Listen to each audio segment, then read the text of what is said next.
一直广为大众诟病的中国高校，针对留学生待遇的政策正在悄然发生变化。据媒体报道，最近哈尔滨工业大学决定从2025年秋季学期起取消留学生单独住宿的安排，宿舍标准统一为2至4人间。要知道，以前留学生住的都是单人单间，而国内本科生大多是4到6人挤一间，这差别可太大了。现在哈工大这一优化资源配置，就是为了让中外学生能平等交流，也回应了大家对高校资源分配不公平的质疑。学校方面表示，会把节约的经费用于资助本校贫困学生。与此同时，国内多间大学也开始改革了留学生的待遇。江西理工大学从2025年5月14日起，要求留学生与国内学生住宿、饮食和考勤一致。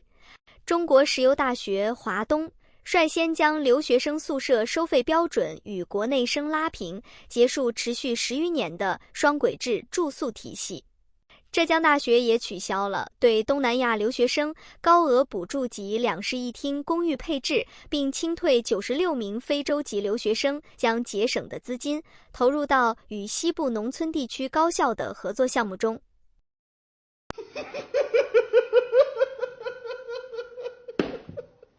此前，武汉大学取消对欧美留学生的专项住宿补贴，同时将节省的经费用于增设国内学生的奖学金，明确规定挂科3门者停发生活费，违纪3次给予劝退，曾清退92名留学生。虽然这些只是少数大学的举措，但很显然这已成为一种变革的前奏。前些年，中国政府将留学政策重心放在扩大国际影响力方面，来华留学生规模有几十万之多，呈现出快速扩张状态。部分高校为追求国际化指标，出现了重数量轻质量的倾向，因而导致部分留学生学业水平参差不齐，管理服务成本高企，资源分配不均。一些高校为吸引留学生提供超国民待遇，如专属宿舍、定制化课程、办学服务等，这种隔离式管理虽短期提升了吸引力，却加剧了资源分配不公和文化隔阂。例如，江西理工大学留学生群殴中国学生事件中，涉事留学生每年领着高额助学金，享受双人间独立卫浴，与中国学生的6人间形成鲜明对比。涉事者在警方介入后仍宣称，我是外国人，你们不敢拿我怎样。更严重的是，有高校对部分因学业水平不足的留学生进行单独命题考试，甚至出现60分及格线对中国学生适用，留学生45分即可毕业的荒诞现象。我不要你觉得，我要我觉得。不要你觉得。出自孔孟之乡的山东大学更是曾推出过荒诞至极的伴读制度。据维基百科的资料，山东大学学伴制度最初于2016年10月29日提出，当时学校在官方网站发布了一则关于本科生报名参与学伴项目的通知。在这则通知中提到，中国学生可以由国际学生办公室为其介绍一位外国学生作为学伴，以便一同学习语言或进行其他活动。同时，该通知也规定，申请学生需要具备一定的英语水平，并详尽地填写申请表格，以便配对。起初的设想是促进国内学生与海外留学生之间的语言学习和文化交融，但随后遭到了网友们的批评，将这一政策解读为一种慰安妇政策，或是对外国文化过分崇拜。统计数据显示，2018年成功配对的141名中国学生中，有120名是女生。在另一方面，参与配对的47名留学生中有40名是男性，这意味着在实际执行过程中，基本上是一个男性留学生配对3个中国女性学生。为了回应这场公众抗议，山东大学于2019年7月12日发布了公开道歉。2020年10月，学校宣布了永久取消学伴制度的决定。山东大学给予留学生的超国民待遇，除了学办制度，还有就是高额的生活补贴。2019年，山东大学对于留学生的补贴达到了5900多万，每一个留学生的补贴达到了10万以上。一名非洲女留学生利用中国高校的补贴，游遍了10几个国家。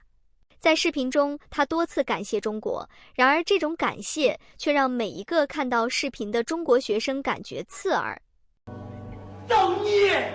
实际上，高校对留学生的优待并非单纯出于教育目的，而是承载着国家的外交考量，尤其是在对非战略上。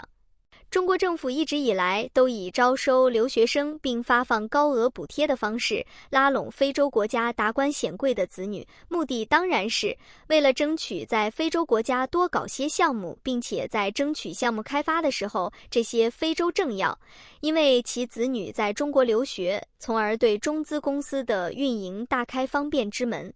然而，美好的想法却被无情的现实狠狠打脸。西非内陆国家尼日尔曾被中国视为新铁杆伙伴，竟公然撕毁协议，驱逐中企高管，查封资产，甚至武力掠夺中国苦心经营22年的石油产业链。2025年3月14日，尼日尔没收了中石油4亿美金的款项，并驱逐了3名中石油公司高管，同时没收并关闭了首都一家属于中国公司的豪华酒店。5月23号，尼日尔政府发通知，让中国石油和天然气公司的员工5月31号前必须离开。2025年5月15日深夜，几内亚政府宣布收回51份矿业许可。被收回的采矿特许权包括铝土矿、黄金、钻石、石墨和铁矿。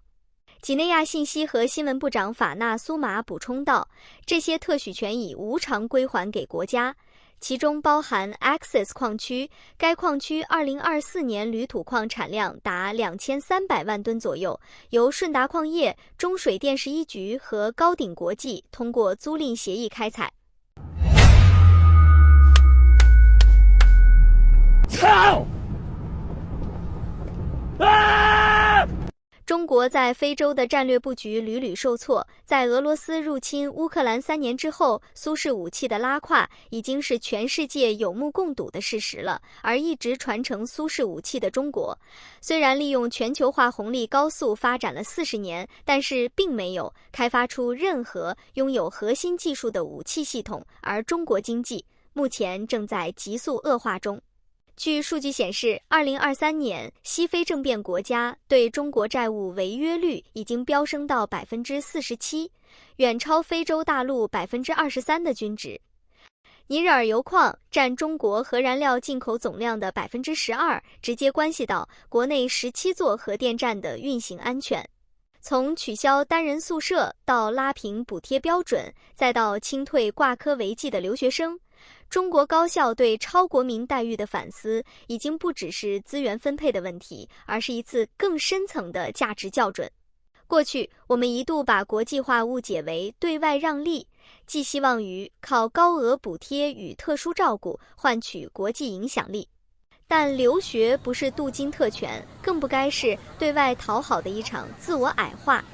砸下去的不只是钱，而是中国学生心里的公平感和尊严感。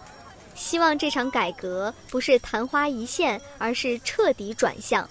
教育该有尊严、公平，不能打折。好啦，小伙伴们，今天的视频就到这里啦。你怎么看这场中国高校的留学待遇改革？欢迎在留言区说出你的想法，别忘了点赞加订阅，我们下期再见。